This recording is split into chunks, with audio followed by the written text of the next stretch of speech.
I'm just a guy who loves Disney that has way too much time on his hands. If anybody from Disney is watching, please don't sue me. I'm here to rate, review, and describe all of your favorite things from the magical world of Disney. I'm File91e and welcome to my Disney News and Reviews. Hello everyone and welcome to this week's Disney News and Reviews. I'm File91e. And I was actually debating as to whether or not I should even do a video this week. It's Christmas time, and had a lot of stuff to do in the weekends, and shopping and Christmas parties and things like that. But I figured I can't leave you guys hanging, because next week will be the Christmas episode. I'll do it. It'll be the 22nd, I believe. So close enough for Christmas, and we'll just do it then. It'll either happen Saturday. It actually won't happen Saturday because I'm going to be headed to New York next Saturday to see the tree and all that stuff, eat some pizza. So it might happen Sunday after the Ravens play or before the Ravens play or whatever, and we'll see what happens. But I got my technically first official Christmas present from a friend of mine, Kaya. She got me this. She saw this at a bookstore. It was called a Mini Mickey. It's from the people that make the Unofficial Guide to Walt Disney World. And this is it's a pocket-sized unofficial guide. Basically, it just has the reviews in it and the comments and all the pertinent information. It's the copyright was 2009, and it was called Mini Mickey, and cost $13, or when it initially came out. So that's pretty cool. But yeah, no, it has all the reviews and everything. It's black and white, so there's no real pictures or anything like that, but it has all the pertinent information, and this is a really cool thing. She knows I collect these little unofficial guide books, so that was really cool. Kaya, thank you very much for that awesome gift. I really appreciate it. So yeah, that's it for me this week. Let's get right to the news. Remember the Epcot RFID main entrance turnstile test trial that took place last November? The trial didn't last for long, but it was obviously a big success, as Disney is now about to deploy the system to all 4 theme parks beginning next week. The work has been ongoing for the last few months on the right side of each of the theme park's main entrances in preparation. The deployment will be a phased approach, with more turnstiles being converted to the new system over the next few months. All guest tickets will be converted to the RFID versions, allowing all guests to use the systems. The RFID reader allows guests to just touch their ticket to the RFID Mickey head reader and walk through. Along with being quicker, it's far more convenient for guests with strollers and wheelchairs and those in larger groups. So it's really cool. We'll see how it turns out. Hopefully everything will work fine. During that trial, everything did work great. So all you gotta do is, bam, tap your key to the world card, and you're right on into Disney. This past week, Disney launched complimentary Wi-Fi to Downtown Disney, which now completes the rollout of Wi-Fi to all Walt Disney World resorts and theme parks. As well as with the other parks and resorts, the network name is Disney Disney Guest, and can be accessed from any Wi-Fi device. So yeah, good to know. The sponsorship agreement between Disney and Kodak will be ending on December 31st of this year. The guide maps and following locations are all currently associated with Kodak and will have changes made to them to remove the brand in early of 2013. The brand removal will also take place at Disneyland.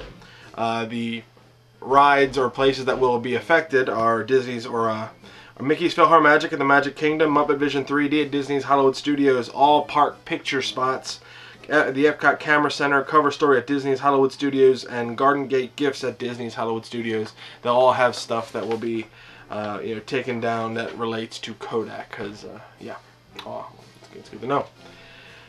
It's not new news that Disney has heavily invested in the Next Gen project that is introducing a whole host of new trip planning technologies across the entire Walt Disney World Resort. The latest product from the project is a brand new version of the official DisneyWorld.com website. Completely rewritten in script, the site no longer uses Flash, so it is very iPad friendly, and is much more focused on providing information and creating itineraries. As you would expect, the new website also features a dedicated My Disney Experience section that will allow visitors to manage all of their FastPass Plus ride reservations, dining, accommodations, and PhotoPass. This site is being rolled out gradually, so it's not yet available to all users. It appears to be random, so keep trying if you want to see the new site before its full launch. So it wasn't there for me, it's there for some other people, so if you want to check it out, go to DisneyWorld.com and see what happens. You might get the new website. And finally, Epcot's nighttime spectacular Illuminations Reflections of Earth is about to start a round of testing for inclusion into FastPass Plus. 2 locations are going to be trialed, one near Germany and the other in the World Showcase Plaza. FastPass Plus will ultimately allow guests to not only choose attraction FastPass times, but will also provide preferred viewing locations for shows, parades, and fireworks. So that's pretty neat.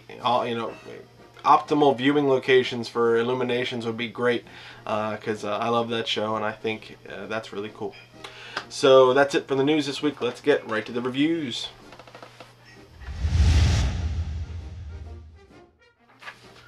Alright guys, the first thing I'm going to review today is the Astro Orbiter in Tomorrowland in Disney's Magic Kingdom.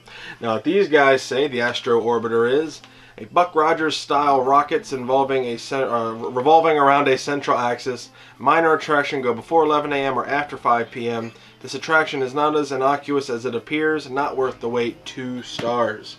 Now the Astro Orbiter opened on November 28th in 1974, and there's many different versions of this in all the other versions of the Magic Kingdom around the world.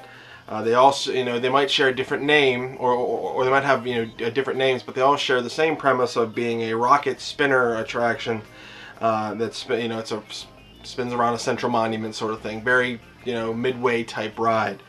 Now this debuted in Disneyland in 1956 as the Astro Jets and went through many renovations before finally settling on the Astro Orbiter in 1998 in Disneyland.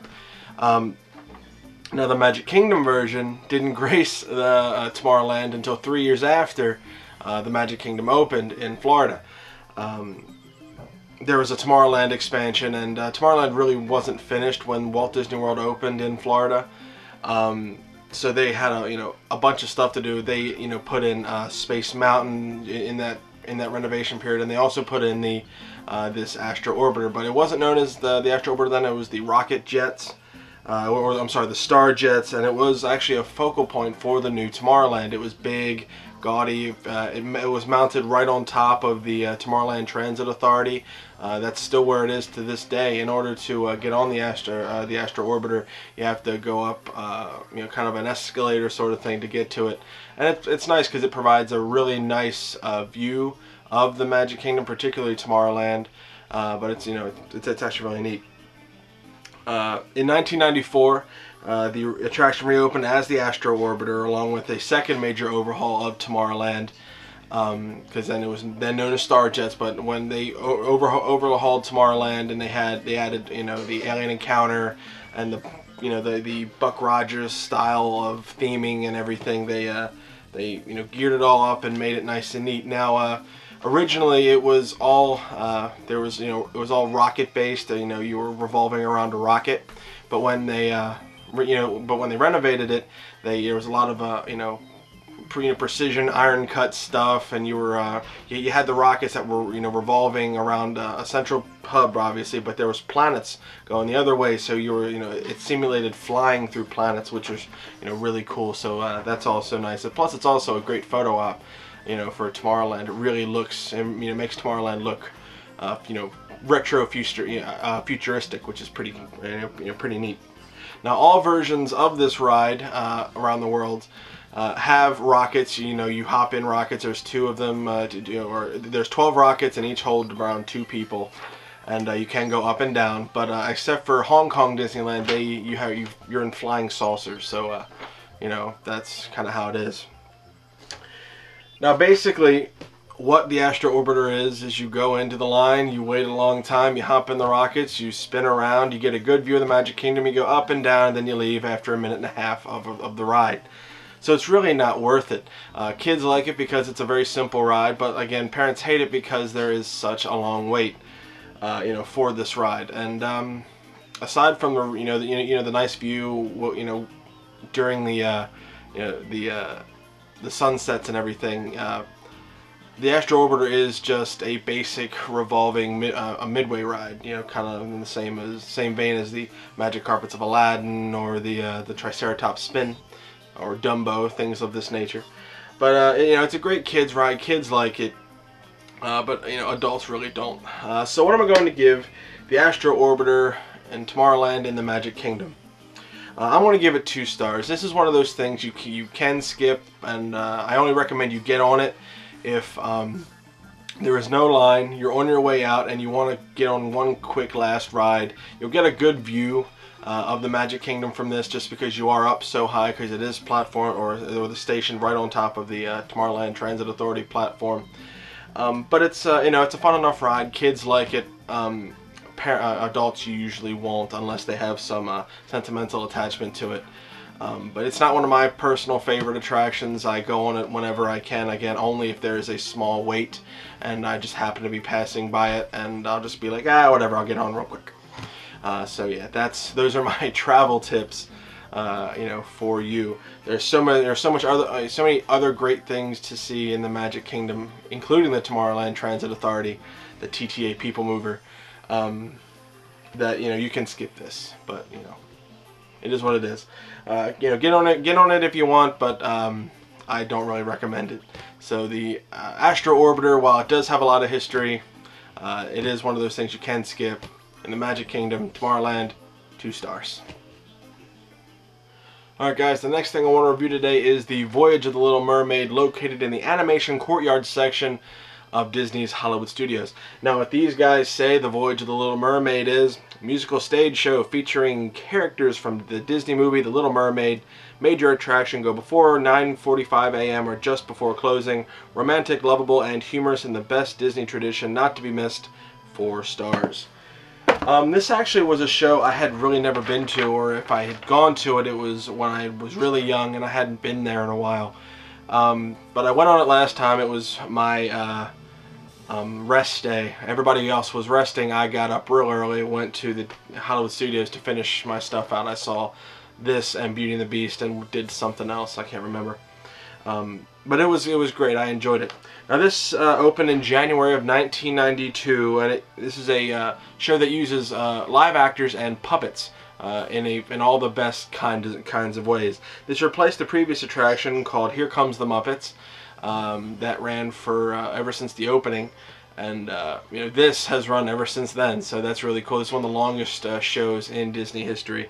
20 years, pretty good. So it has to be good for it has to be good, right? Now this voyage follows an abridged version of the actual movie The Little Mermaid. All the majority of all the popular songs are in there, such as Under the Sea, which features black light puppets, which is very cool. So that's a very cool number. Part of Your World, the big thing with Ariel, and Poor Unfortunate Souls, which has, in one of my personal opinions, the best puppet in Disney, that Disney has, and it's a gigantic 12 foot high, 10 foot wide Ursula, and she is glowing eyes. She has all kinds of stuff. It's just really, really cool, and how they interact and everything with with the live characters is just really, really awesome. Now the show lasts for approximately 15 to 17 minutes, depending on how much acting the people want to do. When I went, it was around, I guess you could say, around 9:45, 10 o'clock, something like that. I had gotten there after sleeping in a little bit, and that was one of the things that I wanted to go to, because I had never really seen it or remembered it fully before. So the line wasn't too bad. I went in and I sat pretty much all the way to the right, so I'll have some video and you're going to see how I sat pretty much all the way to the right, and I still got a good view, so it's nothing too bad. It is a laser show. There is dark times, and there is some interactive some interactivity with the puppets, so some kids might get a little scared because it is a dark, or there is darkness and loud noises and things, but it's really cool and done in all the the kindest and simplest of ways. So if your kid does have dark problems, or they're afraid of the dark, this might not be the best thing for you. Wait till they're a little older and they can appreciate it a little bit more. The laser is really cool. It simulates being under the sea. There's some animation in there, screens and whatnot, and then you see Ariel, and as a mermaid, she's always sitting pretty much on this rock thing. Obviously, because you can't, be a mermaid in real life and walk around the stage. So it's kind of interesting how they how they incorporate her. You got Prince Eric, who's doing his stuff. Sebastian's in there, King Triton, Ursula, and they all do their dance numbers and things like that. So it's really, really fun. Flounder's in there too. It's great.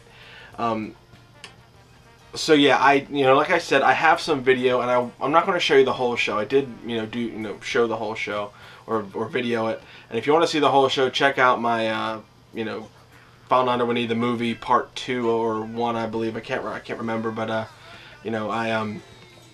have it all there. So just check that out. Just check all my other videos and whatnot. But that one in particular will have all of my stuff that I took, all the video that I took from Disney. But I want to show you a couple of the song numbers from the show, and just so you can get a good idea of how the show runs. So you can see if it's okay for you guys and if you like it or not. I strongly recommend it. So anyway, just here's the video. Hope you like it. Check it out. See you on the flip side.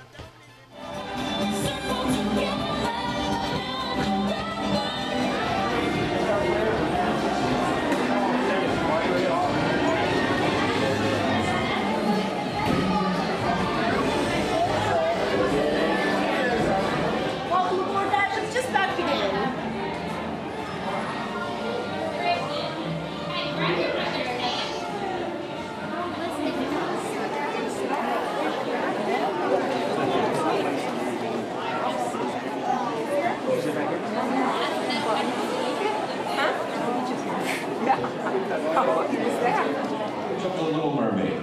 Because of the special effects involved in the show, we ask that you please remain seated throughout the entire performance.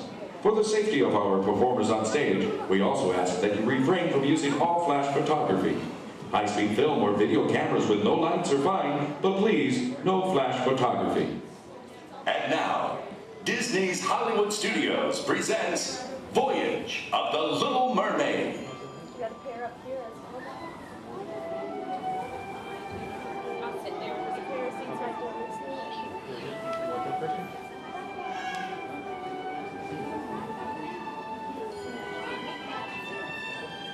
I'll be going right now.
Always cleaner in somebody else's lake.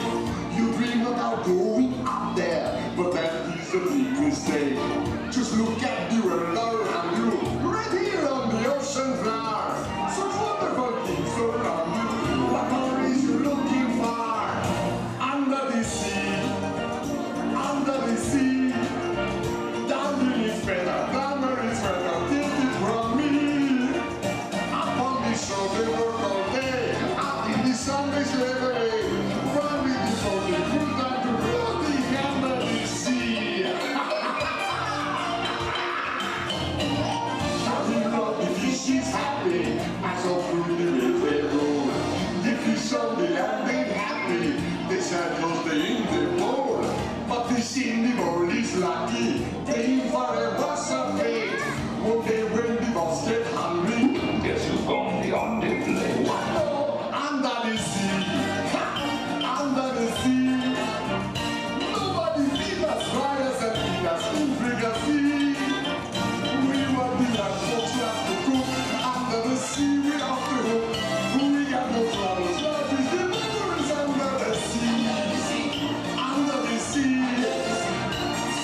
Doesn't she, Sebastian?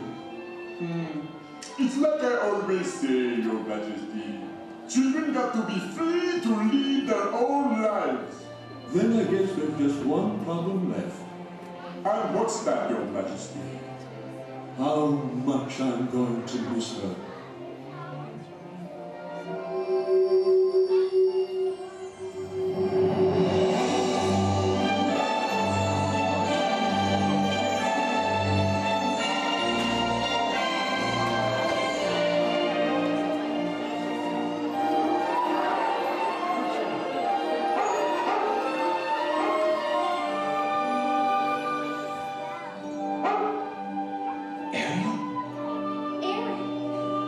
You can talk. I tried to tell You're the one. It was you all the time.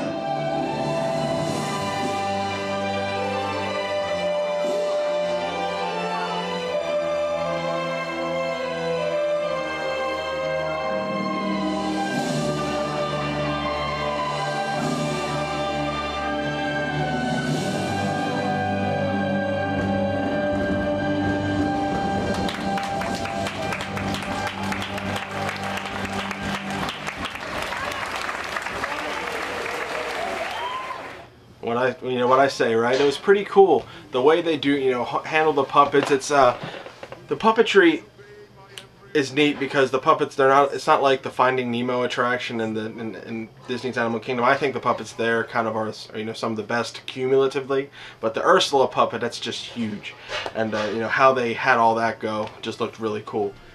So what I'm going to give The Voyage of the Little Mermaid in the Animation Courtyard section of Disney's Hollywood Studios. I want to give this 4 good stars. This is actually a really solid attraction and a really great show, and I can see why it stood the test of time for close to 20 years. I didn't think I'd like it going in. I mean, I liked the Little Mermaid movie. It was one of my all-time favorites as a kid, and but I was kind of it was kind of interesting to see how they kind of turn this into a stage show. I knew it was going to follow the the story of the Little Mermaid, but the singing was great, the acting was good, even though I know they do this countless numbers day in and day out, but they did a great job. The puppetry was great. The effects for what they had were fun. They had bubbles everywhere. Kids loved it. I saw kids liking it. There was only a couple times in there when it got dark that I saw kids get a little scared, but for the most part it was a fun time, great attraction. I urge you all to go see it if you have some time. So again, if you're down there and you got some time, be sure to check this out. If you don't, make sure you see it the next time you go down. So, The Voyage of Little Mermaid in Disney's Hollywood Studios, 4 stars. Check it out. Well, I hope you guys enjoyed this week's Disney news and reviews. Again, next week will be my Christmas episode, so look out for that. I'm going to be doing all kinds of Christmas stuff. It's fun times. I don't really know what I'll be reviewing, but I'm sure it'll be fun anyway because I just love Christmas stuff. But yeah, if anybody from Disney is watching, please don't sue me. That would be really awesome. I just want people to go down to Disney World, have a great time, and really experience Disney or Disney World, for what it is, and just it's awesome. So if you haven't been to Disney World, check it out. If you have been to Disney World, that's awesome. Or if you're going to Disney World, be sure to go to allers.net, touringplans.com, www.magic.com for all your latest and greatest Disney news. WaltDisneyWorld.com is good too, straight from the horse's mouth stuff. You can't go wrong with that. Again, Christmas episode next week, so I'll see you guys next week for my Christmas episode. Yeah, so awesome. See you guys next week. Bye, guys.